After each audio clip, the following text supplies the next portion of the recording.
and welcome back to another episode of The Longing. Today we are going to be continuing to read Thus Spoke Zarathustra, Book 4. So, let's get going. It's also the middle of the day, slightly earlier than usual, but that is fine. So, and whatever belongeth unto me in all seas, my in and for me in all things. Fish that out for me, bring that up to me, for that do I wait the wickedest of all fish catchers. Out, out my fishing hook, in and down thou bait of my happiness. Drip thy sweetest dew, thou honey of my heart. Bite my fishing hook into the belly of all black affliction. Look out, mine eye. Oh, how many seas round about me! What dawning human futures, and above me what rosy red stillness! What unclouded silence! Chapter 62. The Cry of Distress.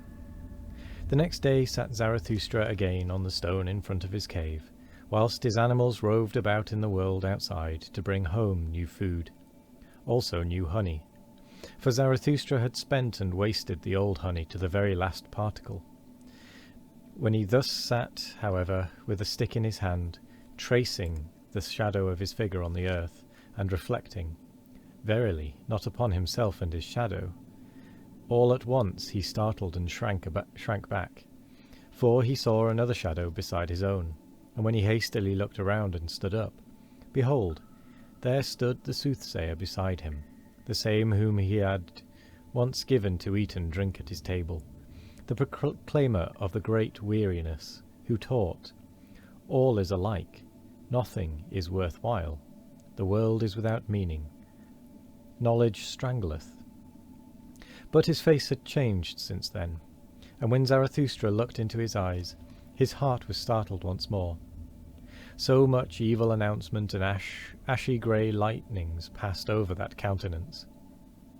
The soothsayer, who had perceived what went on in Zarathustra's soul, wiped his face with his hand, as if he would wipe out the impression. The same did also Zarathustra, and when both of them had thus silently composed and strengthened themselves, they gave each other the hand, as a token that they wanted once more to recognize each other. "Welcome hither," said Zarathustra, "thou soothsayer of the great weariness. Not in vain shalt thou once have been my messmate and guest. Eat and drink also with me today, and forgive it that a cheerful old man sitteth with thee at table." "A cheerful old man?" answered the soothsayer, shaking his head. "But whoever thou art, or wouldst be, O Zarathustra, thou hast been here aloft the longest time. In a little while thy bark shall no longer rest on dry land." "Do I then rest on dry land?" asked Zarathustra, laughing. "The waves around thy mountain," answered the soothsayer, "rise and rise, the waves of great distress and affliction. They will soon raise thy bark also and carry thee away." Thereupon was Zarathustra silent, and wondered. "Dost thou still hear nothing?" continued the soothsayer. "Doth it not rush and roar out of the depth?" Zarathustra was silent once more, and listened. Then heard he a long, long cry, which the abysses threw to one another and passed on, for none of them wished to retain it, so evil did it sound. "Thou ill announcer," said Zarathustra at last, "that is a cry of distress and the cry of a man. It may come perhaps out of a black sea. But what doth human distress matter to me? My last sin which hath been reserved for me, knowest thou what it is called?" "Pity," answered the soothsayer from an overflowing heart, and raised both his hands aloft. "O Zarathustra, I have come that I may seduce thee to thy last sin." And hardly had those words been uttered when there sounded the cry once more, and longer and more alarming than before, also much nearer. "Hearest thou? Hearest thou, O Zarathustra?" called out the soothsayer. "The cry concerneth thee, it calleth thee. Come, come, come, it is time. It is the highest time. Zarathustra was silent thereupon, confused and staggered. At last he asked, like one who hesitateth in himself, And who is it that there calleth me? But thou knowest it certainly, answered the soothsayer warmly. Why dost thou conceal thyself?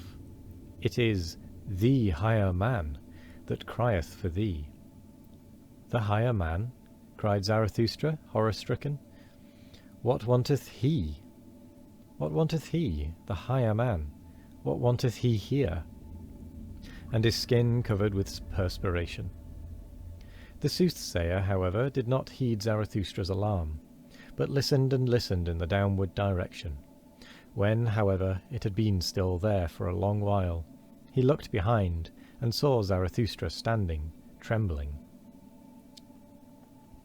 O Zarathustra, he began with sorrowful voice, thou dost not stand there like one whose happiness maketh him giddy. Thou wilt have to dance lest thou tumble down. But although thou shouldst dance before me, and leap all thy side leaps, no one may say unto me, Behold, here danceth the last joyous man. In vain would any one come to this height who sought him here. Caves would he find indeed, and back caves, hiding places for hidden ones, but not lucky mines, nor treasure chambers, nor new gold veins of happiness. Happiness. How indeed could one find happiness among such buried alive and solitary ones? Must I yet seek the last happiness on the happy isles, and far away among forgotten seas? But all is alike, nothing is worth while, no seeking is of service. There are no longer any happy isles. Thus sighed the soothsayer. With his last sigh, however, Zarathustra again became serene and assured, like one who hath come out of a deep chasm into the light. Nay, nay, 3 times nay, exclaimed he with a strong voice, and stroked his beard. That do I know better. There are still happy isles, since thereon thou sighing sorrow sack. Silence thereon thou sighing silent sorrow sack. Tongue twister. Cease to splash thereon, thou rain cloud of the forenoon. Do I not already stand here wet with thy misery, and drenched like a dog? Now do I shake myself and run away from thee, that I may again become dry. Thereat mayest thou not wonder. Do I seem to thee discourteous? Here, however, is my court. But as regards to the higher man, well, I shall seek him at once in those forests. From thence came his cry. Perhaps he is there hard beset by an evil beast. He is in my domain. Therein shall he receive no scath. And verily there are many evil beasts about me. With those words Zarathustra turned around to depart. Then said the soothsayer, O Zarathustra, thou art a rogue. I know it well. Thou wouldst fain be rid of me. Rather wouldst thou run into the forest and lay snares for evil beasts. But what good will it do thee? In the evening wilt thou have me again. In thine own cave will I sit, patient and heavy like a block, and wait for thee. So be it, shouted back Zarathustra, as he went away. And what is mine in my cave belongeth also unto thee, my guest. Shouldst thou, however, find honey therein, well, just lick it up, thou growling bear, and sweeten thy soul. For in the evening we want both to be in good spirits. And with that, I'm going to stop reading for today. Hey, it's very difficult to read as thus spoke Zarathustra. And I may set a page limit rather than a time limit for the Zarathustra episodes. Just because the quicker we get through it, the better. Because it is difficult to read half the time. It's quite tongue-twisty, as you may have noticed. But anyway, that's for future. So, I will say thank you very much for joining me today. I hope you all have a wonderful morning, evening, afternoon or night. No matter what time of day it is, I hope you all have a wonderful one of it. And as always, we will be back tomorrow for more of The Longing. Goodbye.